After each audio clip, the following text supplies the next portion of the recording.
Whoa! Whoa! Look at this!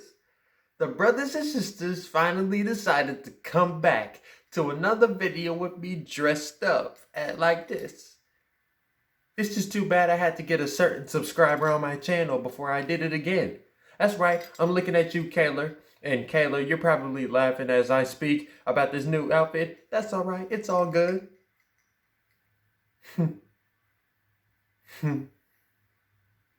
It's all good. What's up, players? Welcome to my next video on Sterling on Cinemas. That's cinemas with an S shaped like a $sign. And before I begin, if you were new to this video, don't forget to like, share, subscribe, leave a comment on the section below, and most importantly, watch. Today, for my episode of Way Back Wednesday, I'll be giving you my review on Juice. If you don't know how to spell juice, that's alright. I can spell juice for you, J-O-O-S. So what? It's fine, I can spell. It's just like spelling sauce, S-O-S. Has to put my initials in there, so what? That ain't how you spell it, but I spell it the way I want to spell it. And if you're watching this on Instagram, you can subscribe. If you're new to this video on Instagram, you can follow me, follow my page to look at my other videos and to keep up to date with my next videos coming up. And speaking of Instagram, you can also subscribe to this logo. You're probably familiar with this logo. If you follow Instagram, I am alphaomegaguy.com. You can support my mom and her business and her visions and her clothing line and everything in between. Stand for what you wear and wear for what you stand. Alpha Omega God. Let's get to it. So, all right. Juice centers on four Harlem friends, Bishop, Q, Steele, and Raheem, who dabble in petty crimes. But they decide to go big by knocking off a convenience store. Bishop, the magnetic leader of the group, has the gun, but Q has different aspirations. He wants to be a DJ and happens to have a gig the night of the robbery. Unfortunately for Q, Bishop isn't willing to take no for an answer in a game where everything's for the taking. Now, the story. Now, I don't know if this is the first time I've ever done this, but I've been tempted to compare this to another film, and which you could probably guess is Boys in the Hood. Hey. However, I feel like this movie is incomparable to that film because Boys in the Hood showed the world just how grim the ghetto is, how it's like living in that kind of environment. The difference between these two and that is that Boys in the Hood is easily compelling in every way, from the message, the story, and the characters. But Juice requires a much deeper focus and understanding than I anticipated. Whether you grew up around the hood or have lived in areas with a higher crime rate or not, we should all be familiar with this issue because we see it on the news every day. Specifically, there is at least one group of young black men every day who try to go after some of that juice, some of that lettuce, some of that guns and butter, and suffer the consequences of going after something valuable for free. Before somebody is given juice, it is important to understand how that person is to see what he will use that juice for. Either to benefit others or to pursue selfish desires like power and control. Although Juice is a very cultured movie with hip-hop as its core element that takes place in a rusty and dangerous looking neighborhood in Harlem, but that wasn't the focus. Cause see, if every movie taking place in the hood talked about the same thing, there would be no point. They would all be contradictory to each other because you can't have more than one. There can only be one Boys in the Hood. There can only be one Poetic Justice. There can only be one Four Brothers. There can only be one Juice. There can only be one Menace to Society. There can only be all these movies take place in the hood. But each of these movies talk about a different concept and a different element within the hood. Boys in the Hood covered the basic. It covered the literal environment of living in this reality where there are no rules and people die on a daily basis in front of your eyes. While Juice just talks about showing the world just how obsessed young people can become, specifically young black men, how they lose their hope in themselves and reality by obtaining power, or in this sense of the film, juice, while at the same time losing the grip of their hope they have in themselves and reality. At first glance, I was well aware that juice was a piece of slang, but the meaning was deeper than I expected.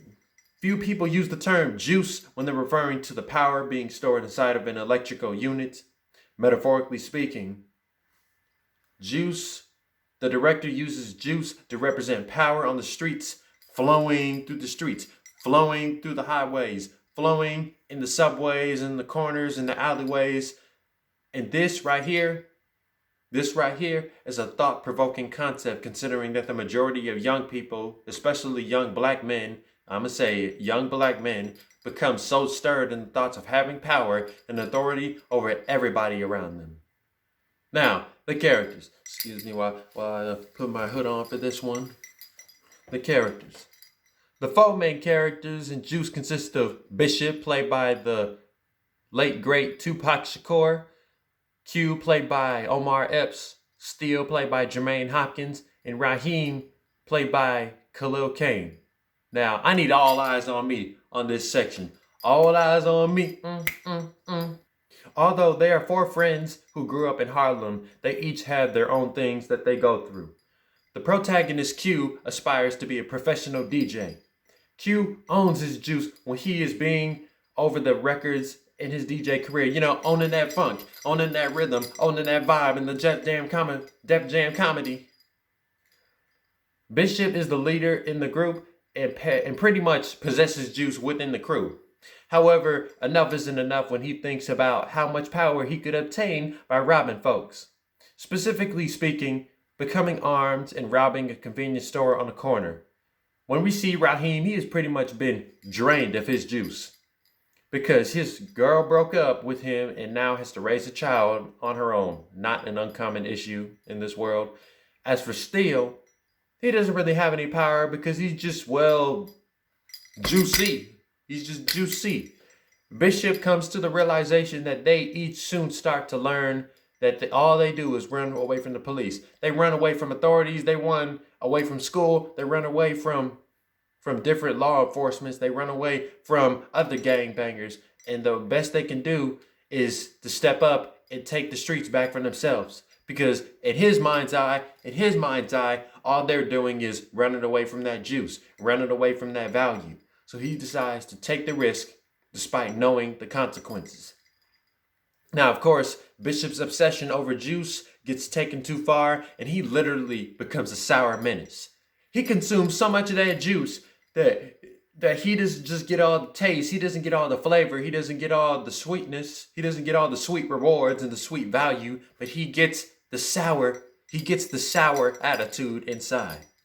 It doesn't take long for Bishop to become a rebel to his own crew and to be completely stripped of his dignity and hope in himself and his friends, and go so far to get respect in the most vicious ways. It was sad to see what each of the boys had to face, all from an unwise decision that was only fueled from a greedy obsession for some juice. I think anybody who grew up in the hood or around a dangerous neighborhood can relate to these boys, especially Q and Bishop, because it's like you were either somebody who will go after power and be dangerous while doing it, or go after power through hard work and dreams and years in the making. The question that applies to the characters and the audience is, how far would you go to get the power you crave so deeply? Are you going to go the E? Are you going to take shortcuts to try to drug deal on the streets to make that fast money? Yes, but knowing that there are consequences to your actions? Or are you going to spend many years building up money, but at the same time, while it takes a long time to get a lot of money, you are doing it in a safe and proper and productive manner? That's the question I ask you today, my audience. Rotten Tomatoes gives Juice 79% score. See, Juice is such a relevant film to present to the world, told from the perspective of a certain race that goes after power harder than everybody. In fact, black people go after power like this just as hard as any white or Asian kid would study for a test. I know this is a controversial statement, but this is a clear analogy of comparing our stamina, our hustling with somebody else's hustling of somebody who doesn't look like us. It had parts in it that made it just as captivating as Boys in the Hood, with its solid acting by Tupac and Omar Epps, a straightforward story with a deeper understanding, a powerful moral for the people, and a not so good ending. And I say not so good because if you haven't seen it, spoilers. But if you have and you're still watching this part, I know exactly. I'm gonna tell you what I'm talking about. I'm talking about when he's on the edge and he's about to fall. Just the choice he makes, it's understandable, but it's just how he felt. Like, it looks like he wasn't even trying to hold on. It's like he was trying to let go. And it looks like Q wasn't trying to pull him up as hard, even though he was. It just didn't work for me. But for that, I will give it 9 SOs out of 10.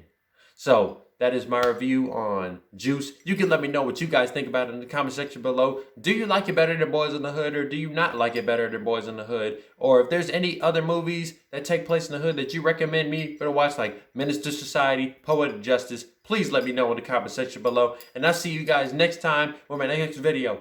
Peace out.